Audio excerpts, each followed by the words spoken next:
Foi, começou.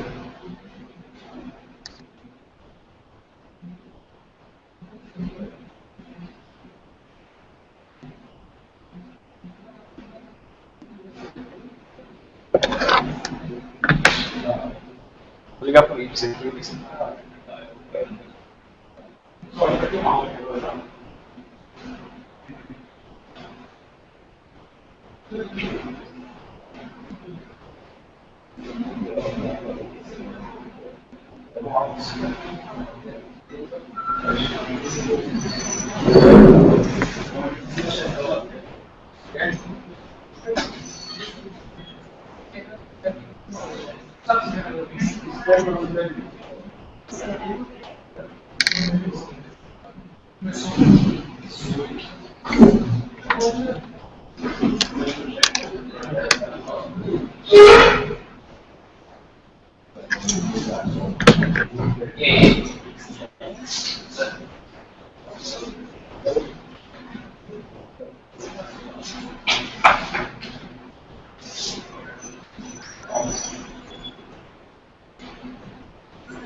Ele vai chamar as coisas, né?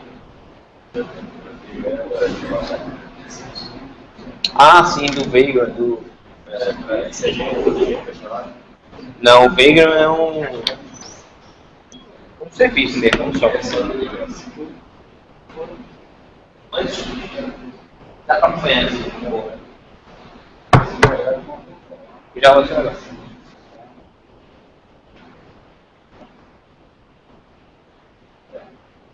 Muita coisa, cada hoje, muita coisa.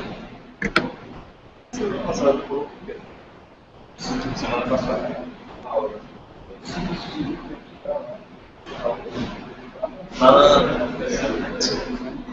Que tipo? Proposta que eu fiz para essa aula. E o que eu queria fazer nessa aula era só coisas exclusivas. Aí agora não. Vai ser exclusivo, mas eu vou fazer demonstrações de vocês. Por exemplo, eu vou mostrar quanto tempo eu vou fazer isso. Um chefe que está na mão, na sala também agora. Ele tá. Se não der, e vem com a metade da metade. É. Muita hora, né? É um.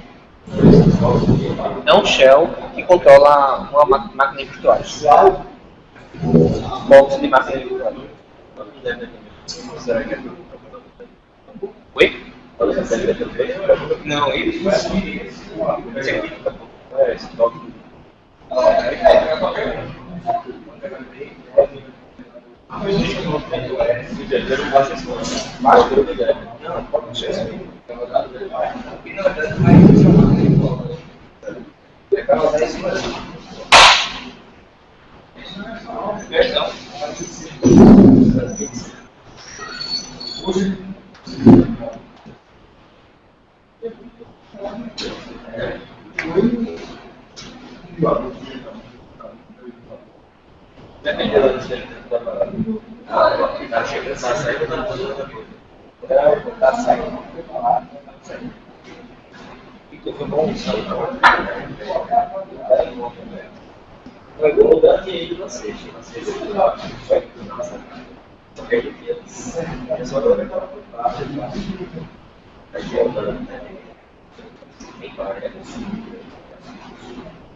Pode ver.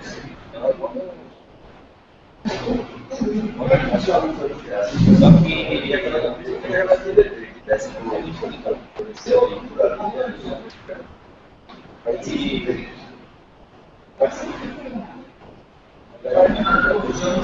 Sim, eu acho que eles não estão errados também. O capitalismo, né? E você tem capitalista. Está errado a prefeitura que autorizou ele. isso autorizou agora, Não sei se vai ter.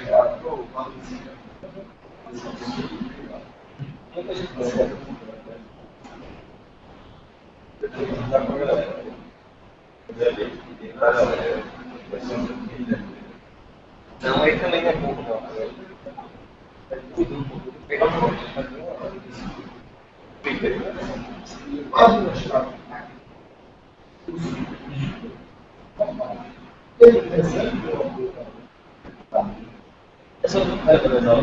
Não, não vai ser nenhuma. Vai ser Juliano.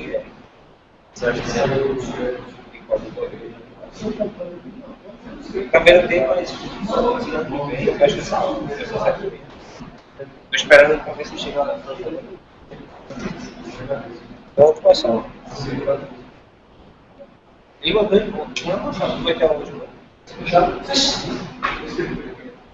É o. Mas não, como é que foi ele o outro bicho aqui, ó.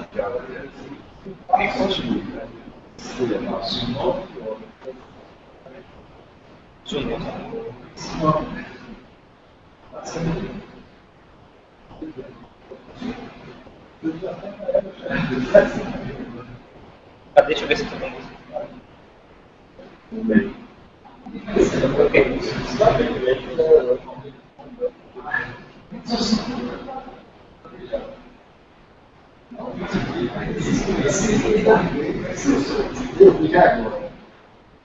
Ok.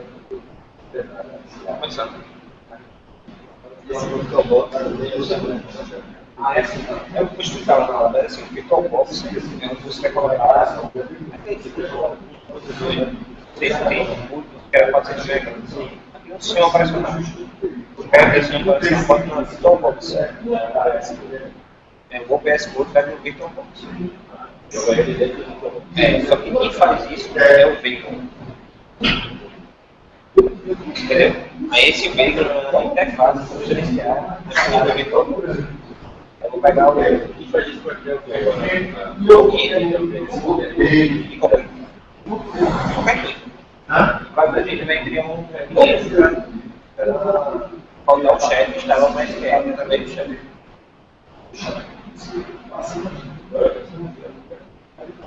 Segue. Aí, desse jeito, você vai fazer mostrar as imagens do chat. Eu não conheço isso. Porque é muito difícil. Vai aparecer um para mim. Aí, faz o seguinte, dá a melhor opção. Você sabe por quê? Você testar, aí o chefe tem que funciona. Aí eu vou fazer isso para vocês, vou mostrar qualquer documentação assim, ó. Aí ele gosta aí, não pode demorar. Escrever outra linguagem, vai ser mais simples. Foi ver. Não. Vou mostrar aqui. Não, eu não sei. E fui eu que sentei no ambiente chefe. Vamos lá, galera.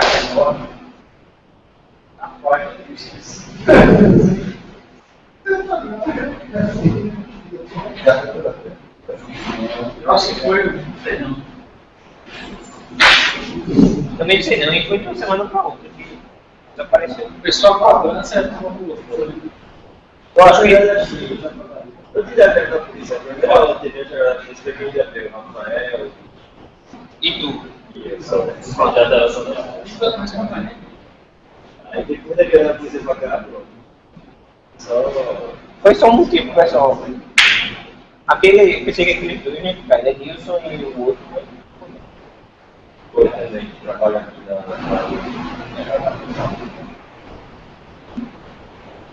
Vamos nessa. Vou desligar um desses ar-condicionados, Eu acho que tem que pegar a chave. Deixa eu. Carla, chamei. Marcela. Ela tá em aula. Pega um convite legal. Chama mais vezes. Marcela, Valéria. Marcelo, bota quanto, Marcelo? Sei. Isso tá legal. Marta. Vai? Você tem que pagar a fonte. Ela perdeu o fone, não lembrou. 100%, vai? 100%. Esse cara não tá. Não é nada, não tá. Segunda-feira, se Deus quiser, tá acontecendo. Aí já libera. Já tem licença, libera. O texto já definiu, a gente quer isso. Ah, é? Foi que ele decidiu? Nossa. Você sabe como fazer? Tem que botar um pedaço desse texto em cada. Não. Eu vou botar no repositório em si. Não precisa botar em todo aquilo, não. Oi? Loucura. Eu boto lá no repositório padrão, dizendo que no README tem sobre essa licença.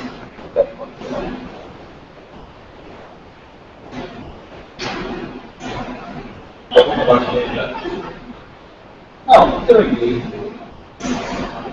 Se não for, agora para mim, certo?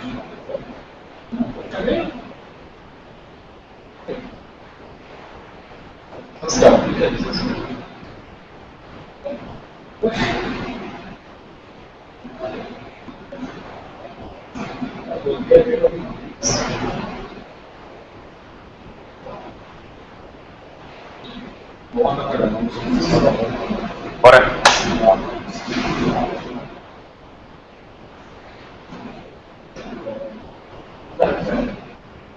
Ó, ele salvou uma alma. Você vai começar a programar em dúvida. Já sabe o que tá falando. Bem, pessoal, agora a gente vai falar um pouquinho sobre como a gente monta a infraestrutura todinha do Redux. Na verdade, o Redux ele é feito em cima de três principais coisas, que é o banco de dados, que é o MySQL, um cara que roda as coisas assíncronas, que é o delay job, o servidor de busca, a plataforma de busca, que é o Solr, e chefe é o cara que monta a infraestrutura do Redux. Então, o chefe vai dizer que vão ser 3 servidores de aplicação, 2 servidores de banco de dados, um servidor de busca, um servidor de coisas assíncronas, e esses caras podem ser instaláveis ou não. Então, se eu quiser adicionar mais um cara, eu vou lá no chefe e adiciono mais um cara. Eu tentei fazer do mais fácil para o mais difícil na minha visão. Então, eu vou começar pelo delay job. E eu tentei fazer ao máximo que a gente visse essa ferramenta na prática. Então, a gente vai ver o benefício que ela tem na hora de eu colocar. Por que o Redux colocou essa ferramenta? Começando pelo delay job. É um agente que gerencia tarefas assíncronas de longa duração que devem ser executadas em background. Mas, quando eu devo usar isso? No Redux é quase tudo que a gente vê aqui. Então a gente faz envio de massivo de e-mail através de background. Esse redimensionamento da imagem a gente não fazia, mas era plano a gente fazer redimensionamento da imagem de background. Download via HTTP, a gente não faz isso em background, mas a gente envia as coisas em HTTP via background. Importação em batch, a gente faz em background. Atualização de índice, a gente não chegou a fazer isso, mas era plano de fazer. E aí vem várias outras coisas. Eu ainda não entendi, mas qual é o problema? Vou descrever o maior caso de uso do Redux, que derrubou o Redux algumas vezes. A gente fazia uma criação em massa de ligação entre o usuário e a postagem do mural. Então a gente tinha um usuário e ia fazer uma postagem num curso. Por exemplo, exatamente. Alex, vou dizer o caso real. Alex ia lá na comunidade do Redux. E tinha 30 mil usuários. E ele ia e fazia: pessoal, criei uma nova aula aqui para vocês acompanharem. Com isso, o Redux foi construído para ser uma coisa síncrona. Então, quando Alex criava as coisas, ele replicava isso para todo mundo. Então, no moral de todo mundo, você ia lá e viu a postagem de Alex. Aí só pega. Ela faz a assinatura com o Reddit. O Reddit trabalha com lado também. Não, esse conceito para Não, mas tem um grupo você poderia interpretar como se fosse um curso. Não, um curso pode ser um grupo, certo? Mas um grupo pode ser formado ou de vários cursos, ou de várias categorias. E esse conceito de grupo existe inserção. Qualquer gente no ambiente. Está entendendo?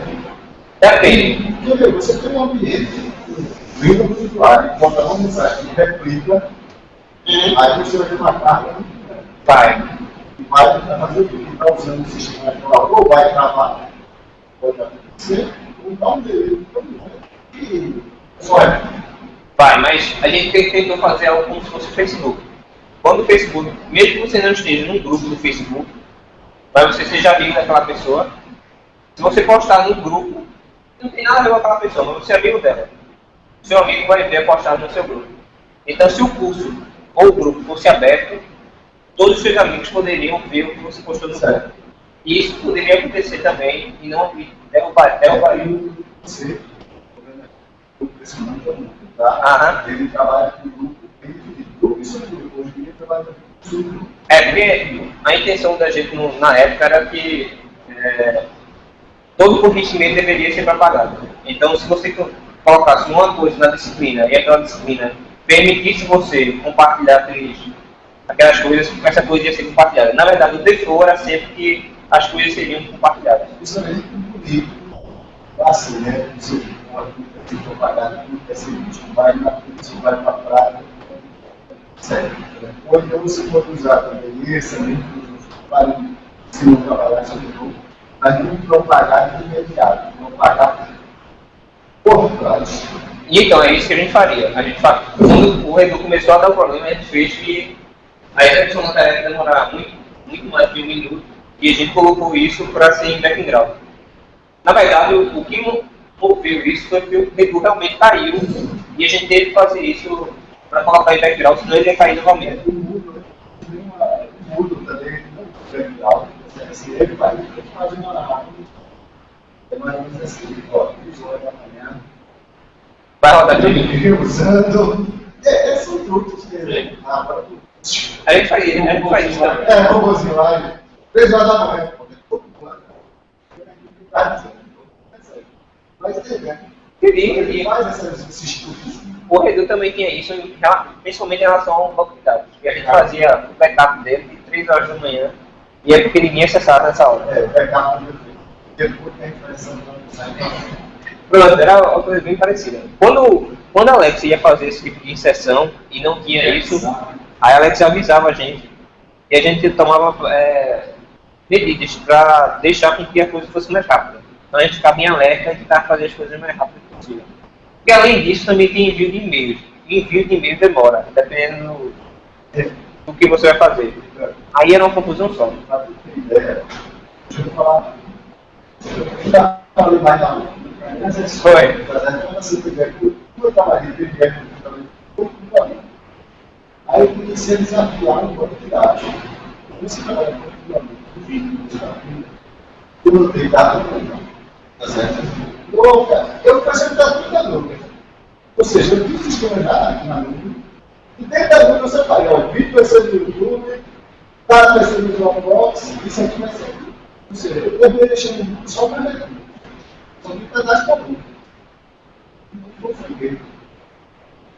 Ou seja, eu acho que esses sistemas eles devem só cuidar com a nuvem, né? E usar o terceiro tudo que for possível. E a gente vai falar isso aí. Assim, eu estou dizendo isso para melhorar a performance. Sim, sim. E diminuir o custo também. Você paga um servidor que você aluga, manda, vamos usar mais um que você não paga, é uma merreca, está entendendo? Então você começa a usar esses caras super rápidos, super limitados, e você paga uma merreca, aqui na internet, uma merreca e volta 10 minutos. Está entendendo? Esses estudos, Vamos lá. Era isso que acontecia. O usuário fazia uma postagem no mural e o mural identificava para a conta do usuário. Beleza, eu vou dar uns conceitos sobre como é que o Delay Job encara essas coisas. O Jobs, que é as tarefas a serem executadas, então cada tarefa de criar um relacionamento no Job. E os loops. Os loops são os estados onde podem interferir a qualquer momento sem evento. Então, por exemplo, se um job falhar ou levantar uma sessão, eu tenho como capturar esse evento e fazer uma coisa com ele através dos loops. Minhas filas, onde eu poderia dividir meus jobs. Eu quero dividir os jobs de e-mail para ele ter prioridade máxima. Quero dividir meu Hierarchy Association, que é uma coisa do Edu, que ele tinha divisões de tudo em relação à hierarquia de ambiente, de aprendizagem, de curso, de disciplina, tudo numa fila só.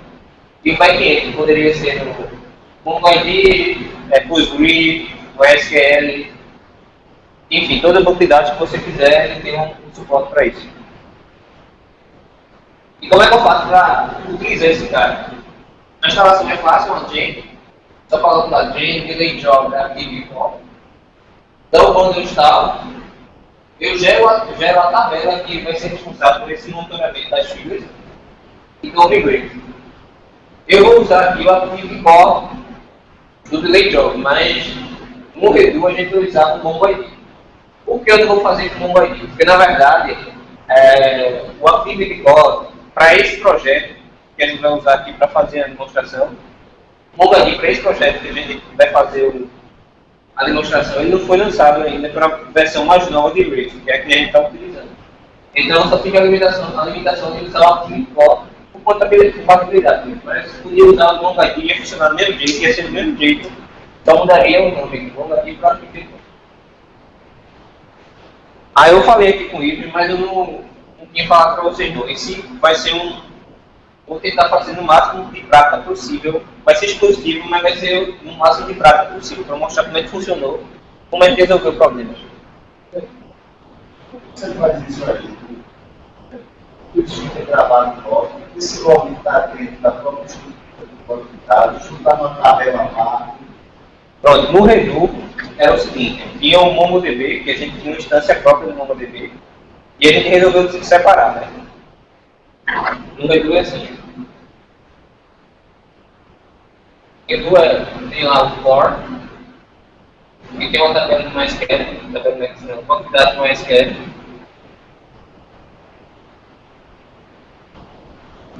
E tinha também o MongoDB.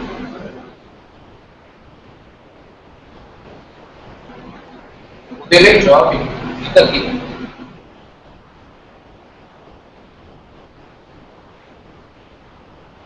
Aí o que acontecia? O Edu criava além de fazer uma postagem, eu ia inserir aqui no MongoDB uma linha dizendo, Alex fez uma postagem para tal curso. A postagem foi essa, uma string aqui, e o curso foi tal. Aí eu pegava essa informação e colocava na fila do Delay Job. E o MySQL ficava intacto. Quando eu tinha minha tarefa, que é o job colhia daqui dessas informações, colocava ele, né? Eu estou usando esse job aqui, um lock tal, ordem na hora tal, e vai ser executado nesse momento. Aí o job pegava as informações, consultava as informações que ele precisa lá no MySQL, tal, e executava o job e depois dizia, esse job foi executado. A gente fez separado para justamente não ter que buscar o log, locar essa tabela e depois executar e um trabalho de distância. Esse é pior. Esse primeiro programa está separado. É isso que você faz o seguinte. Pronto. Mesmo assim, isso aqui travava. O MongoDB nunca caiu. Quem caía era mais quieto, porque a gente mesmo assim acessava. Era muita tarefa, né? Era muita tarefa, tipo, a gente tem dia que tinha 20 mil tarefas. Não, exemplo, 20 mil tarefas. Aí o MongoDB suportando, ele tinha uma estrutura bem menor do que o MySQL, bem menor mesmo, muito menor, e suportando, mas aqui era coisa de que ele pegava 30 milhões de linhas, 100 milhões de linhas, e aumentando isso exponencialmente. E isso aqui o MySQL não suportou. Não suportou também porque, depois eu vou mostrar, no próximo módulo, ele só tinha dois bancos de dados, pouco questão de custo, aí só tinha um master e um sleep. Aí, para você aguentar, e ele não fazia nenhum tipo de chave, não. Então, para aguentar uma tabela que tinha quase 1 bilhão de elementos, de linhas, com certeza isso não ia aguentar essa infraestrutura. Pronto, deixa eu fazer um exemplo. Vai ser bem rápido o exemplo, mas eu acho que vai ser satisfatório. Não sei se vocês se lembram,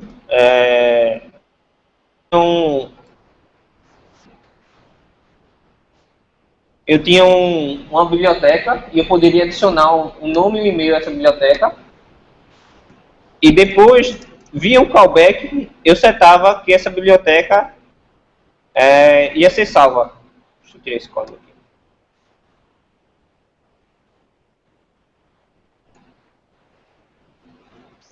O código era assim. Eita, tá bem pequenininho. Dá pra ver? Eu tinha um e-mail, um primeiro nome e um e-mail. Eu ia criar essa lista e ia guardar aqui, beleza? E a gente fez que, depois que eu criava esse e-mail, um callback. Ó, eu tenho um callback aqui que, depois que eu crio essa entidade, eu seto o complete name dele. Aí eu ia e setava o complete name aqui, fazendo só uma atribuição. Set complete name para o first name mais o last name, pronto. E isso funcionava lindamente.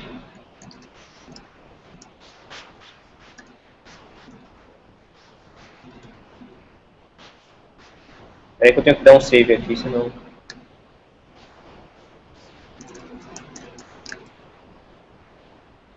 Ah, não vai funcionar direito porque só tem o first name aqui, mas enfim, dá pra ver. Olha, em 0 segundos ele está adicionado lá embaixo aqui.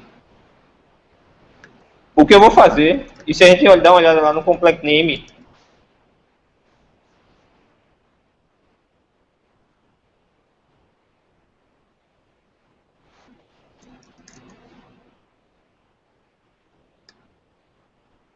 olha, o complete name está preenchido.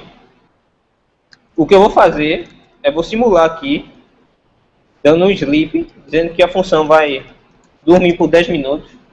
10 segundos. O que eu quero com isso é dizer que a tarefa de completar o nome vai ficar executar algum trabalho que demore 10 segundos.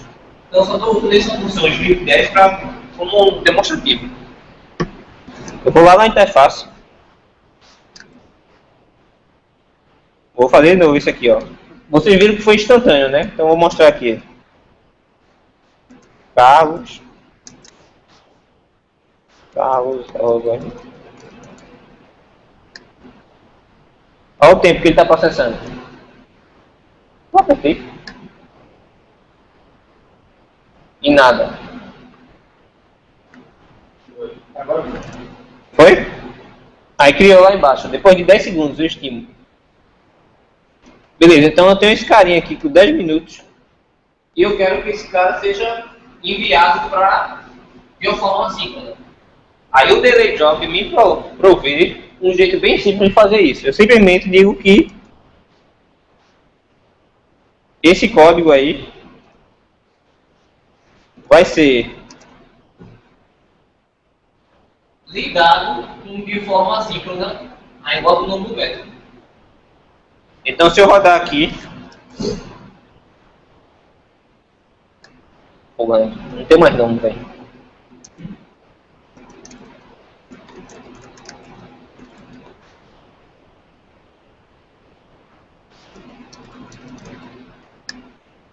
Foi instantaneamente.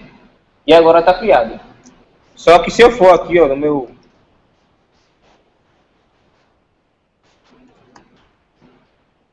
Vai ter 4 coisas aí. 4 que eu já tinha testado antes, né? Mas se eu pegar o último...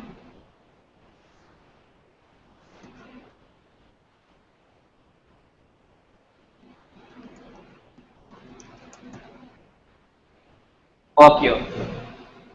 Ele diz que nesse último objeto, que foi o último que ele está tentando. O resto que eu inseri vai ter um handler e vai ter, ó, usuário de ID 27, um first name teste agora, um e-mail teste assim, FDM e todos os dados para ser rodado o job que eu criei. Então já está na minha banco de dados, não foi executado ainda. Então eu posso chegar aqui e dizer, ó, eita, eu quero que você rode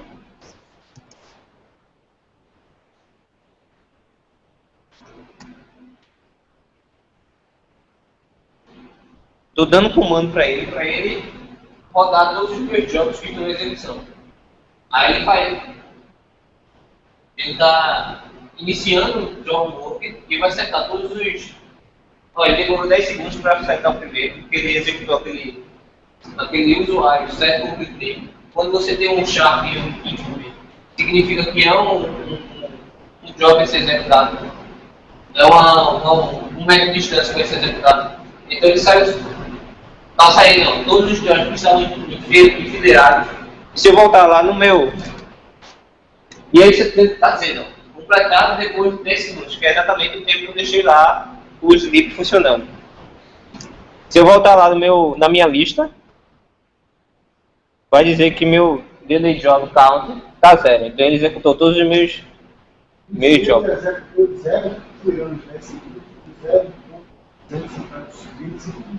É. Tirando esses 10 é 0 bem rápido, né? Beleza? Entenderam? Um exemplo prático, deu para entender. Só que, por questão de código, você pode simplesmente não querer fazer isso. Você não quer executar esse seu código, essa sua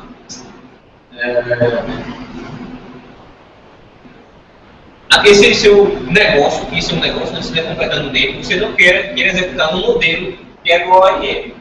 Então, o delay job ele dá oferece a você um jobs customizados. Então, você pode deletar esse cara aqui, dizer que ele não vai ser mais desse jeito e simplesmente fazer isso aqui.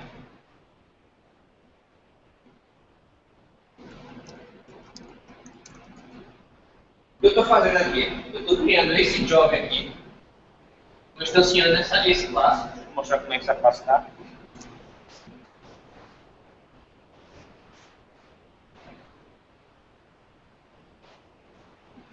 Ó, eu criei essa classe aqui, ó, set complete name job, e ela é um set complete name job, é uma classe normal, em Ruby. Aquele struct new é a mesma coisa que eu tivesse escrito def initialize ID, a mesma coisa, só que é um jeito mais bonito de se escrever. Então se eu tirasse esse struct new e fizesse def initialize, passando um ID e aqui dentro, e acha uma variável, fazendo assim, é a mesma coisa.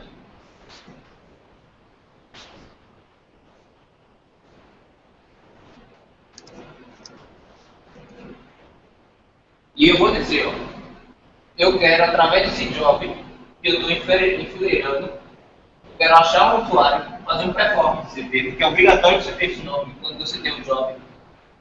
Cria uma classe, e o que tem o ID, esse ID vai ser público, eu acesso esse ID no file da user. Esse cara, se o usuário existir, ele executa a mesma atividade que eu tinha feito nesse método de cima. Beleza? Então, só extrair aquele negócio que eu tive no meio do meu modelo e coloquei em uma classe separada para ficar mais bonito. Além disso, eu otimizei, porque eu não queria que meu job passasse todo o objeto como ele tinha passado. Como a gente viu lá no... Ele passou todo o objeto. Eu não quero isso, eu quero que ele só passe o ID, que é o que me interessa, porque eu vou em seguida pegar esse ID e fazer o que eu quiser no meu job, uma coisa à parte, eu não vou precisar ter passado meu objeto para depois pegar meu objeto e pegar o ID dele e iterar sobre ele. Então eu só faço o ID, pego o objeto e faço a interação. Isso tudo feito em uma classe totalmente diferente, uma classe que vai respeitar o CEO responsável de preço. Beleza? E vai funcionar do mesmo jeito. E essa classe de convenção ela fica dentro do poder livre. Não, eu criei essa convenção e vai ficar dentro do Epic Jobs. Não, dentro do modelo não. Deixa eu mostrar isso. Aqui, ó. Dentro da minha pasta Epic, tem os Jobs. Aqui era neles o módulo. Onde? Ah, sim. Então são módulos, acho que era dentro do modelo. Mas você pode... para onde você quiser.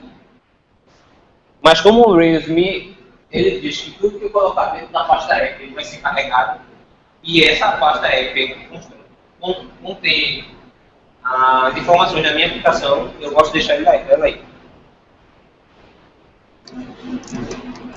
Mas sinceramente eu não gosto muito da estrutura de arquivos de Rails não. Sou contra ela. Eu gosto como o Paulo Borba me ensinou. Paulo Borba. Tem por isso. Esse jogo, essa peça, funcionar determinadamente.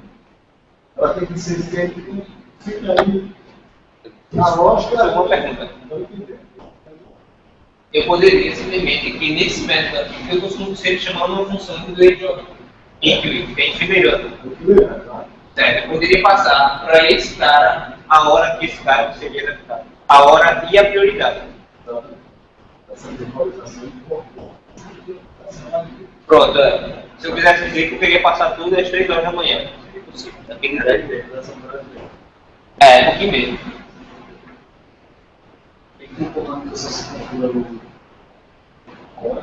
Tem.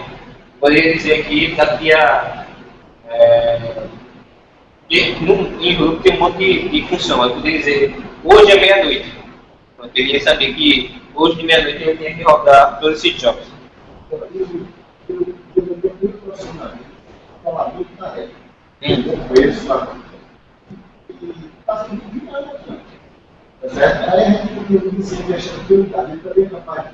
Tem, você pode definir. E tá lá, ó. Deixa eu mostrar aquele job. Eu executava na coisa. Alex executava, ele vai. Alex é mais importante. Aqui, ó. Você pode definir a prioridade para ele. Pode dizer que é a prioridade para todo mundo. E como a gente pode dividir em filas? Aqui, ó. Posso dizer a prioridade, a fila que ele quer, e tem também uma run at. Fail at, nós temos um run at. Não diga. Não é esse cara que a gente quer definir. A gente fazia muito na mão quando ele fazia o seguinte: abria um console em outro servidor e executava as tarefas que Alex colocou lá na mão. Era na mão, para poder ser mais rápido.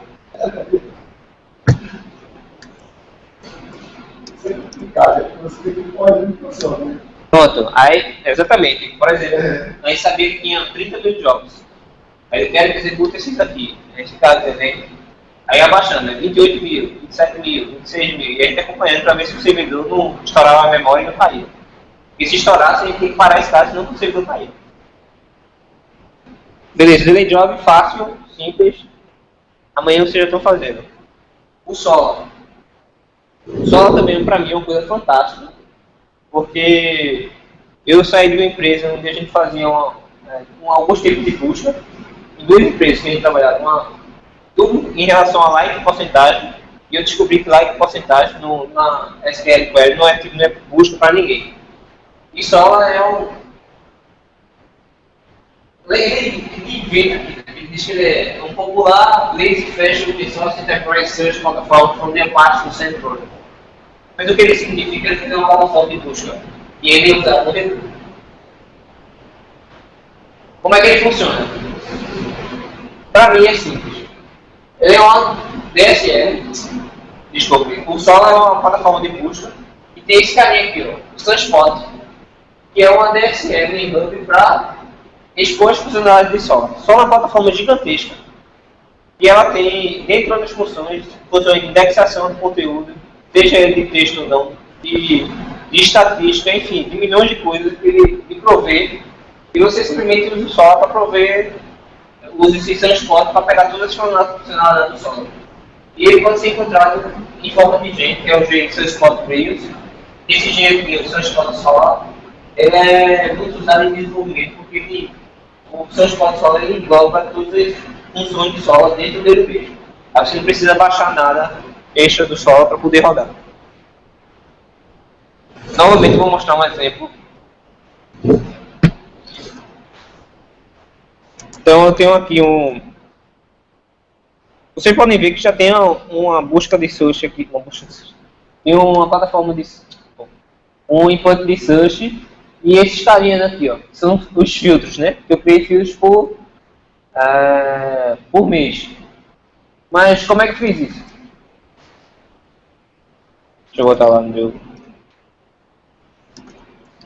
A DSL do Sunspot ele provê esse método aí. Esse é um método, searchable é um método. Eu digo para o meu searchable quais são os índices que eu vou querer que seja indexado.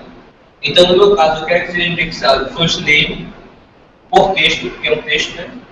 Um texto que seja e-mail e esse create novo. O que é esse create novo? A gente não tem nenhum modelo, nenhuma coluna no banco de dados que seja create novo.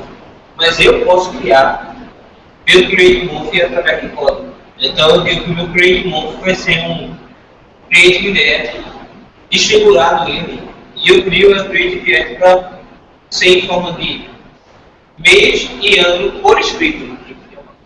Por escrito. Então vai ter por exemplo, um mês é e-mail e o ano que vai ser 2014. E isso eu posso fazer na mão e automaticamente indexar com o Solar. Então eu faço inline, a indexação inline, e essa indexação através de coluna de banco de dados. Beleza? E além disso eu também posso definir prioridade. Assim como no delay job, eu também posso dizer que aquele first name tem uma prioridade maior do que os outros índices. E quando eu coloco esse carinha aqui, esse searchable, vou ter que fazer aqui que eu não tinha feito antes. Eu sou obrigado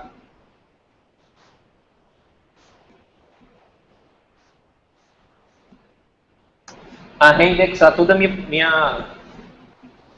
Eu acabei de adicionar esse cara no meu modelo, né? Então eu tenho que reindexar todos os caras que já foram criados no meu banco de dados. E além disso, eu tenho que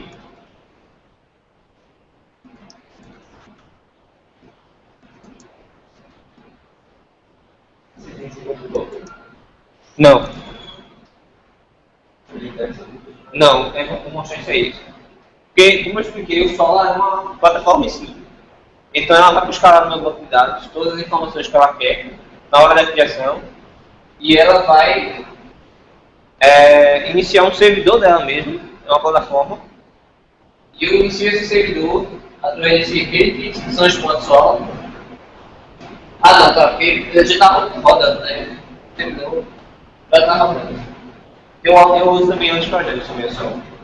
Aí ela já está rodando, então eu posso, através do servidor, da minha aplicação, iniciar o servidor. Se eu quiser parar, eu também posso parar.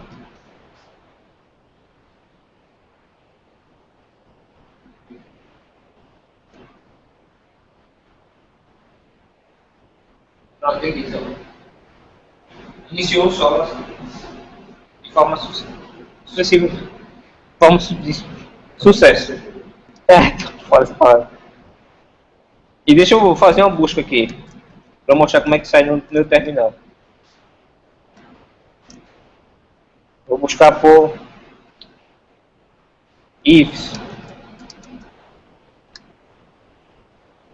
Aí ele vai me retornar quem tiver o first name ifs ou então um e-mail. E aqui no meu servidor, ó, ele fez um request para o Solar com essas características aqui. O path, tipo de usuário, a query string e ele também diz o pulse. Eu estou encontrando.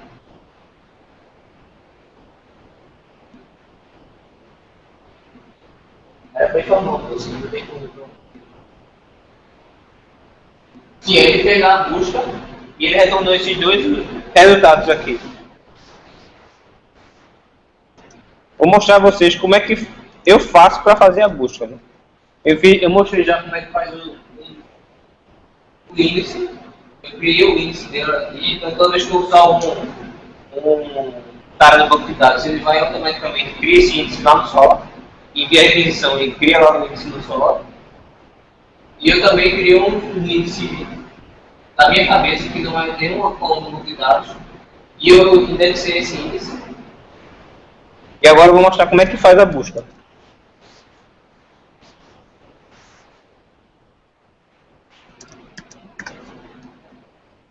Ele simplesmente ele dá um método, aquele searchable, ele dá um método, que é o método search, e eu posso dizer, eu quero que faça uma busca de full test, um parâmetro que eu passar no search. Então lá na minha interface, esse cara é o search, o parâmetro search que a gente aprendeu nas outras aulas. Então o IVES vai ser passado para esse full test aqui. E eu vou criar um face aqui. E vou filtrar por esse cara. Isso aqui é um filtro. Isso é um filtro. O if, esse create month, passando os parâmetros no mês. Então vamos por parte. Primeiro, eu tenho minha busca lá. Esse busca eu quero fazer uma busca por texto. Então eu digo para... Não esquecer isso aqui. Então eu digo para o search fazer uma busca por texto com full test com aquele meu parâmetro. Mas na minha interface eu também tenho esse cara aqui, que é um tipo de filtro por mês. Então eu digo para o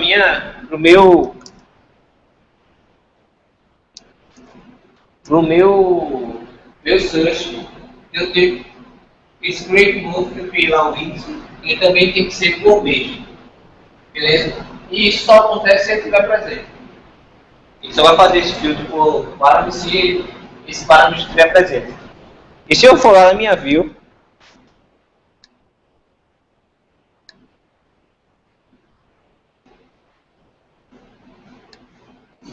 eu vou ver que meu parâmetro está aqui, ó, month mês 2014, do jeito que eu separei lá no meu modelo. Vocês estão entendendo? Não, a gente pode refazer. Ó, eu separei desse jeito aí. Mês e ano. E eu vou filtrar por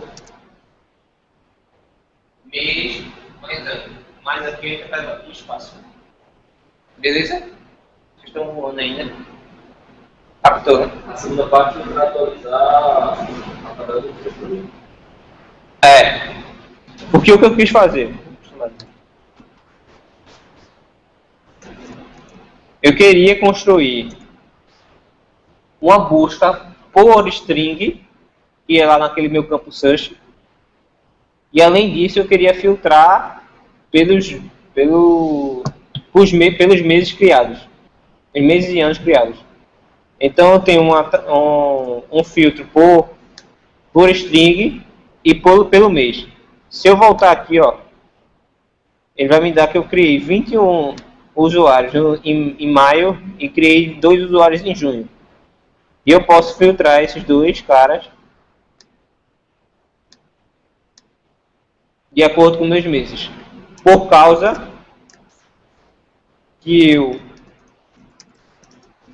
criei um índice dizendo que eu criei, que é na data que o usuário foi criado, ele ia ser definido em mês e ano. E eu indexei esse conteúdo aqui. Coloquei lá no Solr. Lá no Solr vai ter uma coluna mesmo. Create month.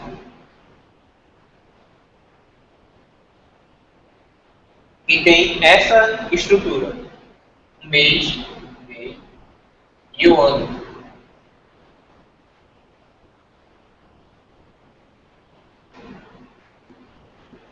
Então, através da busca, dizendo que eu quero filtrar pelo create monstro, passando esse parâmetro no monstro, eu vou, como eu sei que o elemento é exatamente igual, eu posso filtrar por essas duas categorias. Eu não preciso fazer um full test search. Mesmo tendo indexado pelo sendo texto, porque não ser um campo texto. Entendeu? Aí, além disso, eu criei um face. O que é o face? É dizer que eu quero, além de retornar o meu Solr está aqui, eu vou fazer a busca de texto. Além dele retornar meu conteúdo de usuário, ele vai categorizar esse conteúdo, fazer uma repartição desse conteúdo pelo create monthly.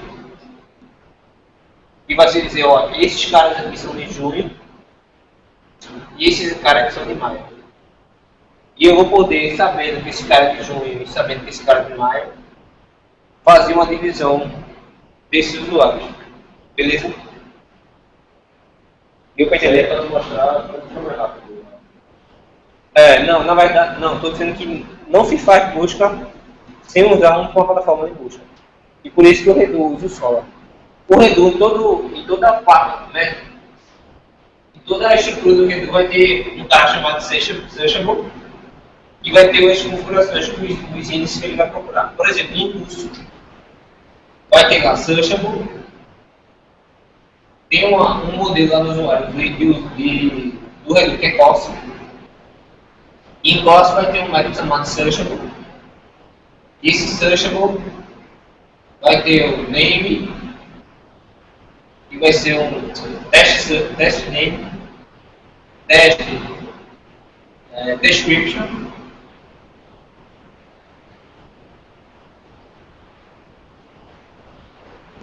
vai ter um método desse lá em curso. A descrição é isso. Foi? É porque no Redu o curso tinha o nome, o título do curso e a descrição do curso. Aí eu também indexava essas duas coisas para poder buscar na hora que eu. Se o cara dissesse na descrição, era um curso de matemática básica, e o cara procurasse por matemática básica, ele ia retornar querida do.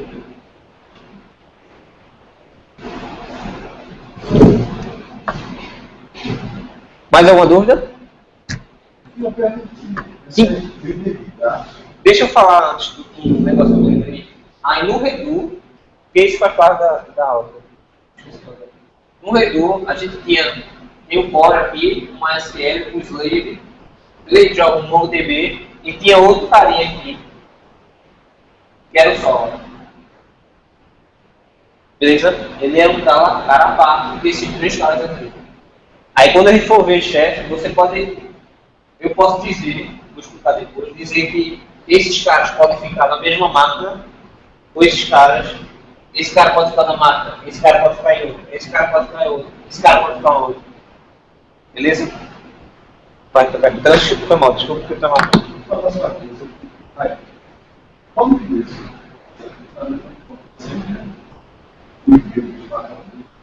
Está fazendo um trabalho. Tem trabalho em casa, sabe? Mas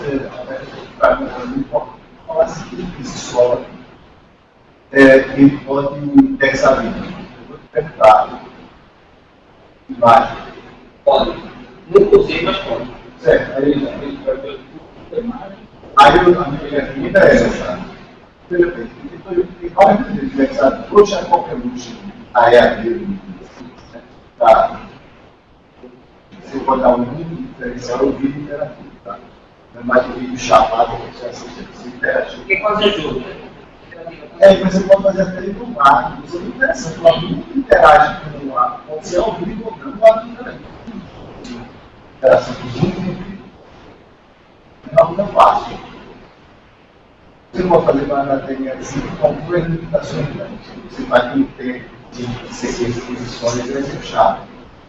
Se o Solr ele guardar o conteúdo, vai chegar um momento lá, guarda, tem que fazer. Ela tem cada númerozinho, um formato disparado. Ele criptografia. Criptografado, para ser padronizado. Sabe dizer se ele faz isso ou se não. Se ele vai para a posição, você criptografa tudo que você trabalha. Eu sei que ele pode guardar o vídeo, mas eu não sei como é que ele faz essa busca. Realmente eu não sei. Eu sei que ele diz lá na aplicação que ele é capaz de guardar blocos. Eu acredito que seja vídeo também. No momento que você guarda a bola, você guarda dentro do quadrado. Mas eu não sei como ele faz essa busca. quadrado que ele coloca. Não sei. Você não hoje em dia não há. Misturando a realidade aumentada, no sentido que isso está dando diferencial desse tipo de caminho. Eu nunca vi, mas uma boa pergunta. A gente nunca fez nenhum tipo de busca por vídeo. Isso é zero. Se você tem um ritual, vai Alternativa. Não, nunca vi ninguém fazer. Beleza, deixa eu voltar lá.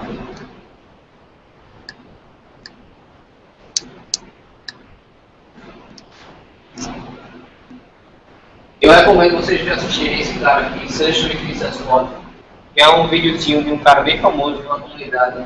E ele explica bem melhor, é em inglês, mas ele explica bem melhor do que eu acabei de explicar. Aí tem a documentação do solo, que é gigantesca, gigantesca, e a documentação do Sanspot. Lembrando que o Sanspot só é uma DSL para o solo, então tem algumas coisas que o Sanspot não implementa e que o solo implementa. Talvez isso que tu acabou de falar do vídeo, o Sanspot não faz, então você vai ter que fazer na mão, se fosse fazer através de Ruby. Olha, tá vendo o videozinho, né? E o chefe. Beleza, eu falei muito da infraestrutura do Redu, né? E uma falada de uma pincelada da infraestrutura do Redu. E a gente utiliza esse carinha aqui, que é uma DSL de Ruby, na verdade é uma plataforma também. E ele ajuda você a criar essa infraestrutura aqui. A gente vai explicar na semana que vem, em 3 de julho, como é que é essa infraestrutura que a gente tem, que é a pausa do Copa do Mundo. 3 de julho. O dia 12 vai ser jogo. Dia 12 vai ter o jogo. A abertura da Copa vai ser jogo do Brasil. Aí você não. Pronto. Alguém lembrou, porque vai marcar o jogo do Brasil no dia que vai ter um cacete. Vai. O Mundial tem a futebol. E é feriado. Mas vai chegar na hora do jogo. Todos os jogos da Copa do Mundo estão aqui. É ponto facultativo, é aqui no é claro que a gente poderia vir aqui, né? Mas eu não achei. E ainda mais, dia 19 é feriado. Corpus Christi. É jogo daqui na Arena Fire. Aí é facultativo de novo. Foi o dia da semana. E aí, 3 de julho, a gente vai explicar como é que é a arquitetura do Redu. A gente já está dando a arquitetura do Redu no desenho completo, né? Como o Redu, como ele estava, quando ele fechou, como é que ele estava. Ele teve uma época que ele estava bem grande, com vários servidores, e depois a gente foi diminuindo ele para diminuir o custo. Aí eu dei uma pincelada, e isso é tudo feito através do chefe. Na verdade, eu vou dar uma pincelada hoje das coisas que a gente fez em chefe lá no Redu. Eu vou mostrar o código do Redu lá hoje. Beleza, o que é chefe? Chef is a system and cloud infrastructure automation framework that make this to deploy servers and applications. Aí ele diz que pode ser virtual, físico e nas nuvens. E não importa o tamanho da infraestrutura. Quando a gente fez nossa primeira coisa de chefe, era um momento em que era a primeira coisa que tinha sido lançada para a automatização da infraestrutura. Então ele era bem cru. E foi uma dificuldade tremenda. Hoje não. Hoje ele está sendo muito mais usado e é uma coisa bem melhor de se entender. E o que é que ele é realmente? É um framework que automatiza a criação e a manutenção de infraestruturas. Então a gente tinha vários servidores de aplicação, vários servidores de banco de dados, servidores de background, servidores para o Solar. E a gente queria automatizar isso na hora de fazer o deploy. Você quer fazer uma pergunta? Não. Ainda não, né? Beleza. Mas como é que esse cara chamado chefe funciona? Ele tem uma infraestrutura gigante. Mas ele tem duas coisas principais que é muito lógica, que é o cookbooks. Esse cookbooks nada mais é do que um conjunto de configurações que descreve e constrói a infraestrutura. Então, dentro desse cookbooks, tu vai ter toda a sua infraestrutura através de arquivos. E esse cara contém recipes, um cookbook tem que ter receita. Tem que ter também templates, custom resources, arquivos, etc. Então, são arquivos de configurações que você roda e automatiza sua construção. Por isso que hoje a gente não consegue fazer uma instalação local. É isso. Por isso que a gente não consegue. Está preparado para fazer. Isso, exatamente isso. O Chef que a gente tem hoje, ele foi feito para uma infraestrutura provida por Engine.AI. Eu vou falar isso aqui agora. O Engine.AI, que é uma PaaS, que é uma plataforma as a service. Plataforma como serviço. E a gente só tinha essas receitas. A gente dizia que em tal servidor eu quero que você instale MySQL, Ruby e o Nginx e o WebDriver e pronto. Ele ia lá automaticamente para essa plataforma que a gente ia instalar essas coisas para a gente através de Chef. Mas a gente não tinha como a gente vai lidar aqui com uma máquina virtual. E isso é usado, esse cookbook é usado para o reuso e a modularidade. A gente vai entender por que um pouquinho. E os RESPs? Os RESPs são os arquivos de configurações que descrevem recursos em seus estados. Então, se eu quero instalar uma SQL versão 5.5, quem vai fazer isso são os RESPs. E é exatamente esse coisa que a gente vai fazer hoje. A gente vai pegar uma receita de MySQL e vai instalar numa máquina virtual do Ubuntu 14.0. E esses RESPs podem instalar em configuração, gerenciar arquivos e implantar aplicações. Um Redu hoje não é automatizado 100%. Porque o que faltava na gente era a gente pegar informações de um servidor e saber qual é o SSH, a chave SSH que a gente tinha que instalar em outro servidor. Então, o que acontecia era que esse MySQL aqui tinha uma chave SSH que dava acesso a esse servidor, isso aqui é um servidor.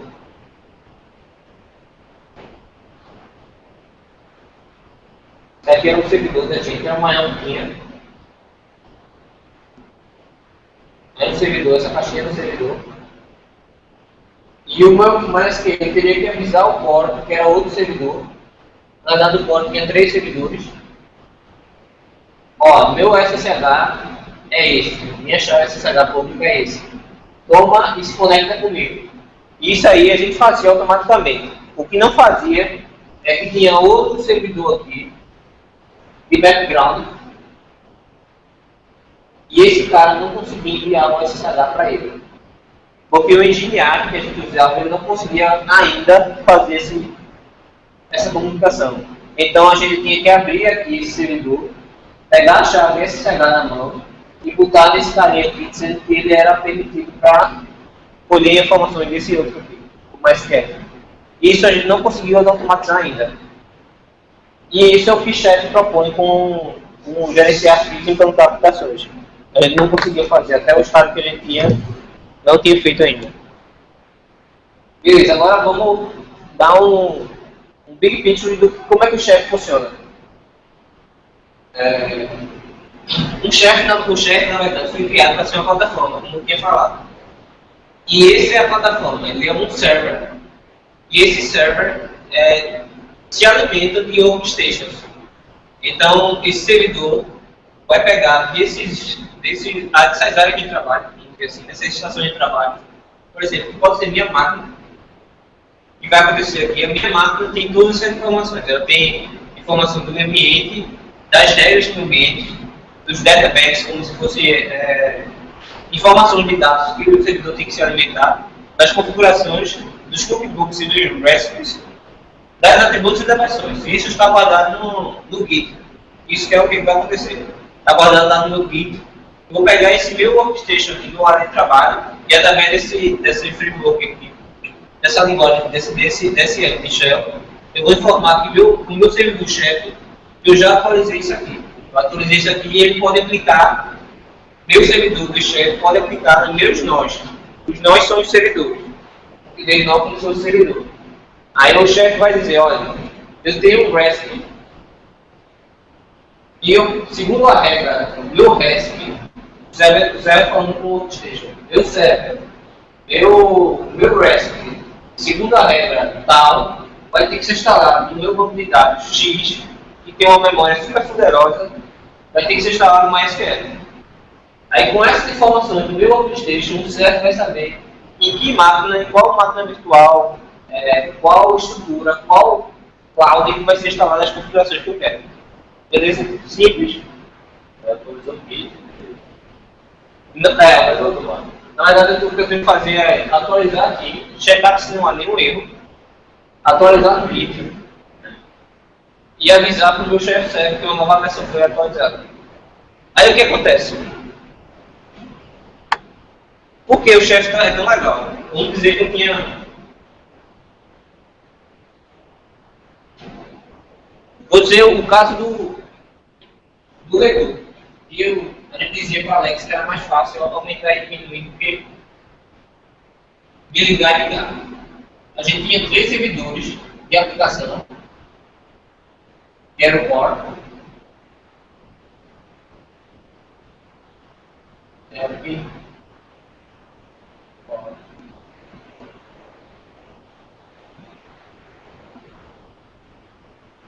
e esses 3 caras que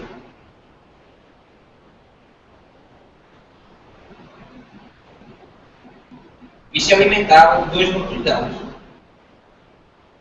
Um MySQL, que era o master, que era um servidor também, e um sleep do MySQL também. Também se alimentava desse iCore, servidor do background,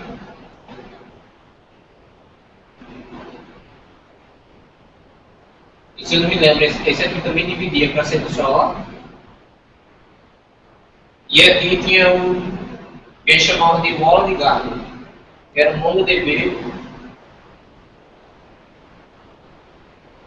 e algumas outras aplicações menores do que. Aí o que acontecia? Esse cara se comunicava com esse, o WebCore se comunicava com o Mongo também. Então, se eu quisesse adicionar mais um cara, por exemplo, eu quero adicionar, e esse cara também se comunicava com o Mongo. Eu quero adicionar mais uma instância com background para ela rodar de forma mais rápida. Aí o que eu tinha que fazer? Eu não podia só mudar esse cara, não. Eu tinha que mudar esse cara, criar outro, e sair adicionando para todas as infraestruturas que ele tocava. Isso o chefe faz de forma automática. Isso que é o bom do chefe. Então, se eu quiser adicionar isso aqui, isso não cai, isso continua rodando ao vivo. E eu vou adicionar outra instância de background.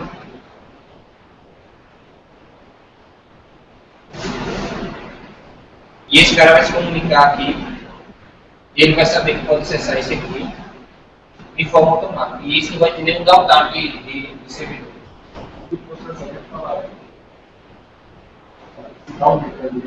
Não. Na verdade, o que ele faz... pode se entender sim. O que ele fazia, o que ele faz, na verdade, como eu tenho 3 servidores de aplicação, ele saía trocando. Eu atualizei isso aqui, aí deixa isso aqui lá e atualiza. Volta esse e vai isso aqui.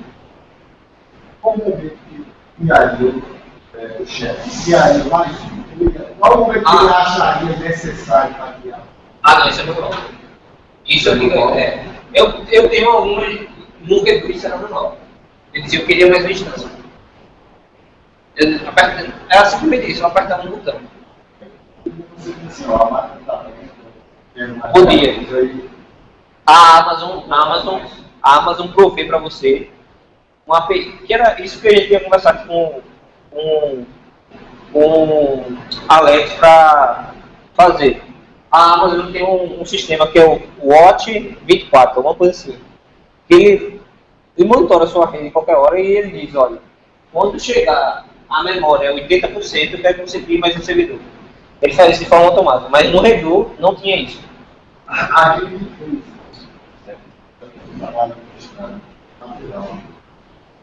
aí tem que parar para isso por fora do vídeo. Isso é muito legal. Aí, por quê? Dependendo de si. seja, a máquina precisa depender da necessidade de acesso. Toda uma máquina esticada e ela para proteger a vida. Não precisando montar e desmontar, não. Isso é verdade, eu acho isso fantástico. No Redor a gente não tinha isso não, mas Existe uma comunidade aberta, isso possa ter uma comunidade aberta para assim, tem toda essa parte para essa máquinas, caso não seja. eu queria. Acho isso engraçado. Neste Chef Step, que também funciona como uma plataforma, segundo ele diz que você consegue fazer isso. Mas eu não olhei e nunca fiz. Também eu vi comentários que não funcionavam muito bem. Aí eu não tenho um cacete para dizer que se isso funciona ou não. Porque esse Chef, na verdade, é uma empresa que criou essa DSL, porque lá, o trabalho dela era fazer infraestruturas gigantes para empresas grandes. Aí ele criou esse, como se for o nome dessa empresa, ele criou essa DSL que ajudava eles, aí eles foram abriram para fazer que nem a gente vai fazer com o Redu, né? A gente abre um framework, mas eles gastam dinheiro com ele e fazem consultoria. É o mesmo ideal. Esses são os recipes do Redu. Na verdade, o Redu tem dois conjuntos de recipes. Esses são o do core. Então, do core eu vou ter esse custom prompt, que é um comando, e o airdrop que eu falei. E se o merge e o login são frameworks para fazer coleta de dados, esse e-mail é o cara que vai executar todo o código. Na verdade, teoricamente precisa desse e-mail. Esse Mongosol é o Mongo e o canal onde o Mongo se comunica. O MongoDB também é outro canal. A gente usa esse Mongosol, a gente usa esse MongoDB para criar um Mongosol, que é uma instância única. E o RabbitMQ, eu esqueci de falar, mas naquele background de Sola também tinha o RabbitMQ, que é o Message Bus. O S3CMD é para fazer backups e o Sunspot, é o Sol. Isso era tudo dentro do Edu. Eu não quero ter a lista do Sunspot porque, na verdade, isso aqui, o Sunspot, como eu disse, ele já vem embutido, a gente escolheu usar um embutido. E como é que a gente fazia no Redu para fazer um deploy de uma receita? Existe um agente, novamente, tudo no agente, que é chamado de engenhado. Engenhado é aquela plataforma com um serviço que eu tinha falado. E para fazer a atualização de um recipe lá, que é esse recipe aqui, fala um pouquinho desses recipes.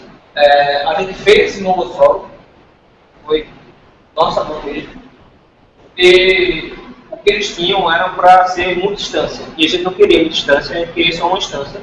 Então a gente teve que fazer, ele desaconselha isso, mas era primordial que a gente tivesse de uma forma rápida. E a gente modificou aquele Mongosol e fazia Y recipes upload. Então ele pegava, botando naquela imagem, ele pegava lá no git source control, pegava daqui, o valor que a gente tinha acabado de enviava para o servidor do engenhado e dava um deploy. Esse upload fazia colocar no servidor de chefe, e esse recipes apply ele aplicava no nó que a gente queria, que era, no caso, um ambiente de Redux Production. Beleza? E o Redux Production poderia ser um ambiente com 10 instâncias. Ele ia aplicar em todas as instâncias. Então vamos fazer aqui um exemplo de como isso funcionava. Eu pedi para vocês baixarem lá um conjunto de ferramentas, mas eu achei que não ia dar tempo não de aplicá-las. Travou, né, cara? Que beleza.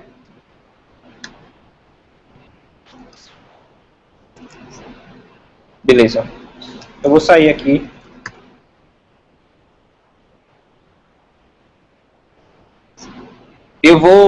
Como eu vou dar um exemplo aqui, eu vou encapsular vou abstrair todo o engineering, a plataforma como serviço, e esse engineering vai funcionar de forma diferente. Mas se lembrando que é só uma abstração. Esse Vagrant, entenda como esse Vagrant sendo o servidor da gente lá no engineado. Então eu vou dar só um vagrant up. Eu vou setar a configuração.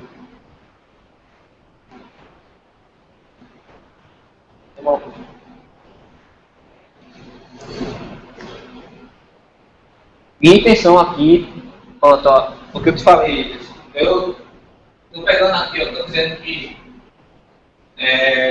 minha máquina, eu baixei aquele box, ele vai ser um provider, vai ser um fornecedor dessa minha VirtualBox. Então eu vou criar uma máquina virtual para poder operar em cima do chefe.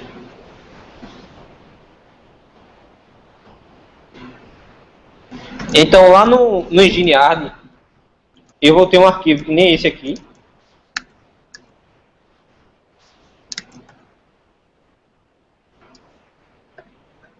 Esse arquivo, vamos dizer, ó, eu tenho o servidor do chefe, que é aquele chef server, e tem todos os meus cookbooks e minhas regras para atualizar meus nodes. Então vamos dar uma olhada nesse cookbook. Lembrando que esse cookbook está no meu workstation, beleza?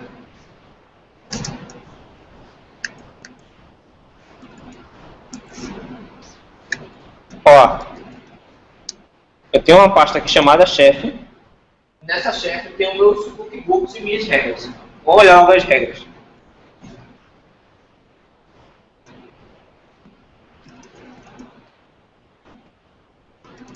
A regra é bem simples. Eu tenho uma regra que se chama Vagrant Test Box. Nessa regra, eu vou ter uma run list que vai decidir em quais nós, o que dos nós eu vou instalar. Eu estou dizendo que eu vou instalar o recipe do MySQL servidor no meu MySQL client. Então eu digo, ó, eu tenho essa run list aí, desse Vagrant Test Box. Eu quero que eu instale em algum lugar.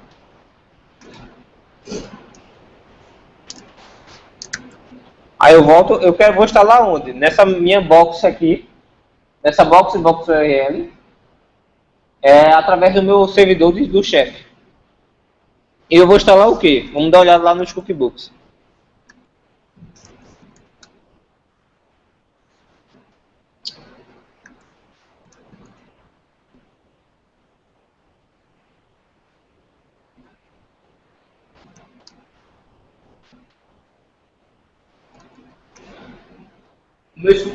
No meu cookbook vai ter uma receita do MySQL, beleza?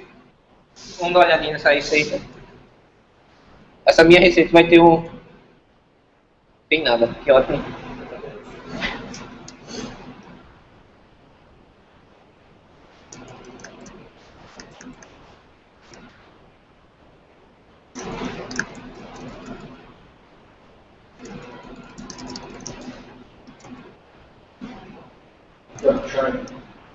Não, ela já estava aqui. Estava aqui. Por isso que eu fiz tudo antes, para não depender da internet.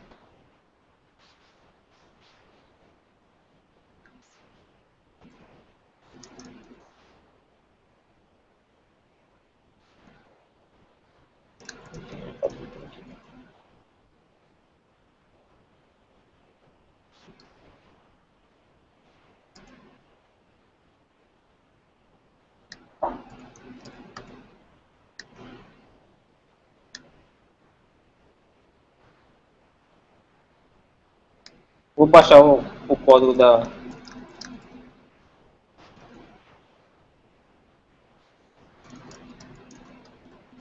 É bom explicar isso aqui. Ó, eu falei que aquela empresa, Workcode, ela tem todos os recipes que você necessita. Então eu quero o recipe para instalar na minha máquina de MySQL. Então eu vou lá, Workcode, procuro lá o MySQL. Se ela tiver, como ela tem, toda a receita. Lembrando que aqui é o recipes, ó.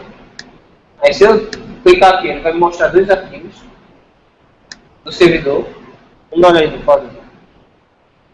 E esse caminho do servidor ele vai dizer, ó, uma DSL que eles já criaram, que eu quero um serviço de MySQL com esse nó de MySQL, um serviço dele que eu vou definir em outro momento. E todas essas configurações, né? A versão a porta, o diretório, o servidor, a senha do servidor do root. E tudo isso é dado para mim de graça pelo Oxford para instalar no meu servidor. Então eu vou baixar esse código.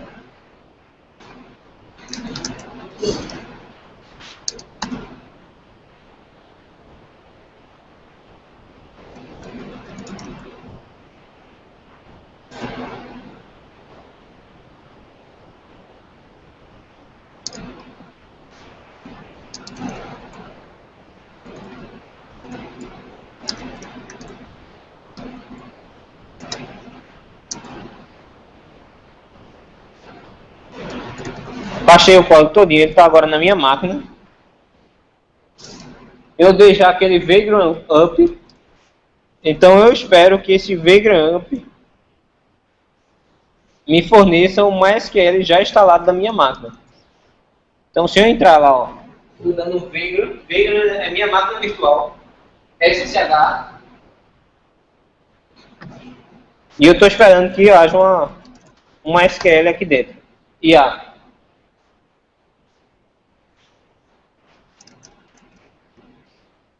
se eu tentar acessar aqui,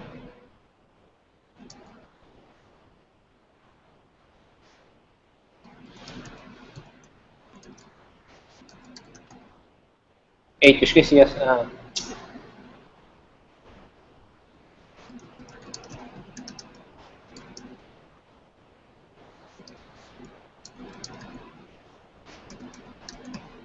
Pronto.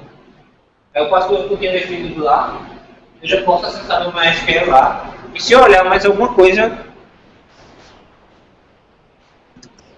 não existe nada. Só existe mais meu.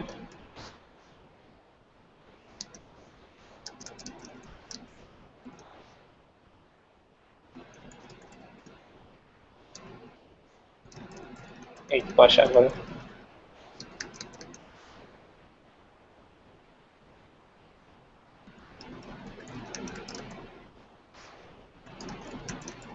Eita, não. Pronto, aqui, ó. Só existe no MySQL instalado. Beleza? Então, nessa máquina virtual só vai ter meu MySQL, porque eu defini lá no meu Vagrant File, que é como o engenheiro define as coisas. Ele diz que o meu servidor vai ter um MySQL e esse MySQL vai ser instalado lá. Beleza? No engenheiro é muito mais fácil, porque ao invés de você definir um arquivo de configuração, você simplesmente aperta os botões. Quero que o meu servidor seja com MySQL, que seja com Nginx e que seja com Passage. Né? Ele vai instalar toda essa ferramenta para você e você só coloca sua aplicação lá, de forma automática. Por isso que a gente usava ele. Por isso que não é tão caro. Beleza? Tem alguma dúvida? Porque assim, eu sei que foi corrido essas três. É muita informação, só que a gente não. Exatamente. A gente não tinha como se aprofundar, porque senão a gente teria que dar o que a gente fez com o Ruby Rails ou com o Rails. Teria que dar um curso com 60 horas. Isso não era factível. O que a gente fez é mostrar como é que constrói um ambiente em volta, explicar como ele é aplicado no Redux, que vai ser mais detalhado mais para frente, e mostrar como é que faz um ambiente de desenvolvimento para você testar isso. Porque a gente achou que era muito mais valioso. Foi o que a lição aprendida no decorrer do desenvolvimento que a gente teve. E quando a gente começou a criar as coisas, não tinha esse Vagrant. Então a gente fazia um grasp, enviava lá no engenheiro, esperava a bomba acontecer. Quando a bomba acontecia, a gente resolvia lá mesmo. Então era um terror. E o engenheiro demorava meia hora para ligar e era muito difícil. E hoje, com a experiência que a gente tem com esse Vagrant, eu acho que em um dia a gente colocava um antigo Redux no ar. Não, esse chefe é mais ou menos antigo, só que ele é muito capenga. Vou mostrar até uma coisa aqui, não é referência.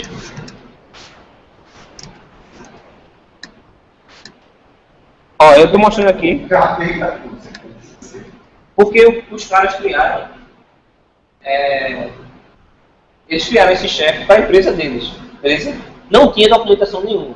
Não tinha documentação, não tinha. A documentação que eles tinham, do jeito que eles entendiam, não era uma coisa que nem uma open source, é bem desenvolvido. E aí ninguém conseguia criar coisa em cima desse chefe, porque não tinha documentação em nenhum lugar. O que aconteceu foi que em Geniac, O engenheiro criou um repositório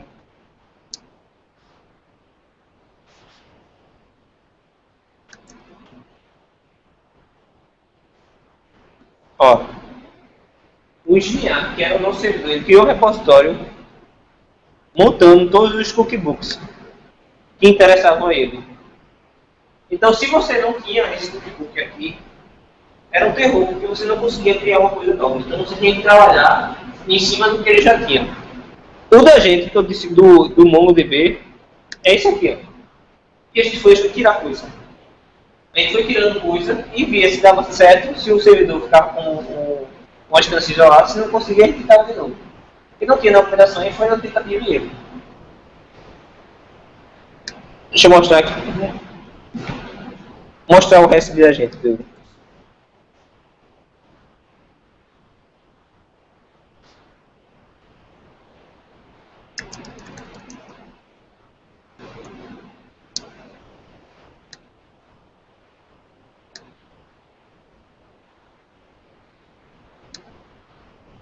Olha a diferença, eu mostrei aquele recipe de MongoDB. Olha a diferença do recipe da gente. Só tem um arquivo, coisa que só comentada, e só tem essas 10 linhas. Hã? Não, mas faz tudo comentada. A dificuldade é aumentada, mas é aumentada. É. Porque era a tentativa e erro, porque realmente a gente não conseguia entender. Isso você devolveu para ele?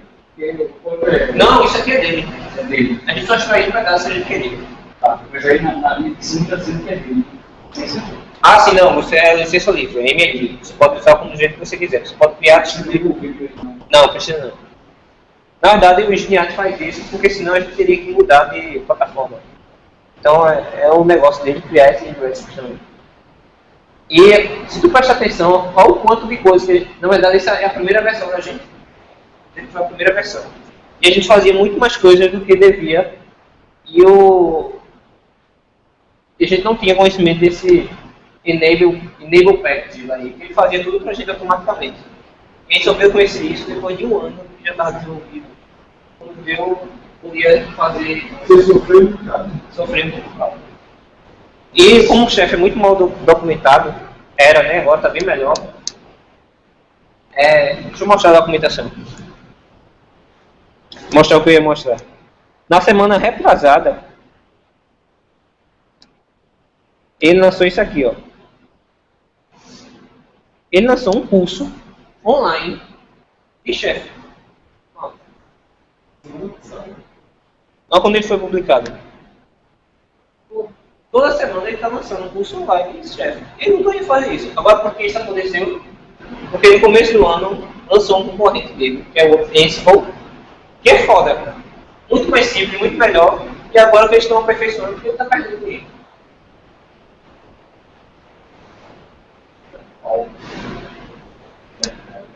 Mercado é pau. Mercado é pau.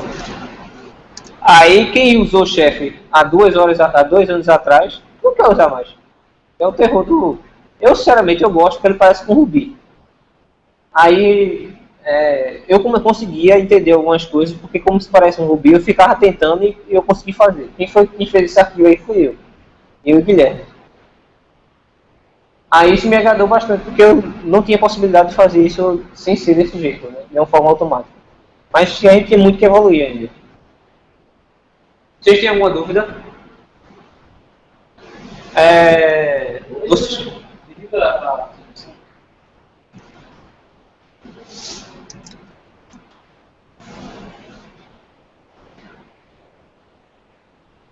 Como é que faz? Abaixa aqui. Aqui. Foi. Acho que foi.